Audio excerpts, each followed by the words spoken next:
How to apply formula to entire column in Google Sheets. First of all, make sure Google Sheets is opened. Open the spreadsheet of your choice. If you want to apply the formula to entire column, it is actually very simple. First of all, while writing the formula, make sure to use the array formula. Click on the cell where you want to write the formula. Make sure to enter the equals to sign. Once you do that, enter the formula using the cell names. For example, I have to add the cells B and C in order to take out the total. So in that case, what you have to do is simply enter the cell name. For example, I'm just going to enter B2 plus C2. Press enter.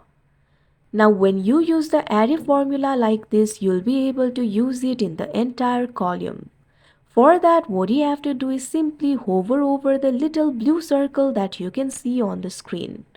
Once you do that, click on it and drag it like this. Drag it up to which you want to enter the formula. Once you do that, the formula will be applied for the column. You can select all the cells to the bottom if you want to apply it to the entire column. Like this, you'll be able to apply the formula to entire column in Google Sheets. That's it for this video. Thank you for watching.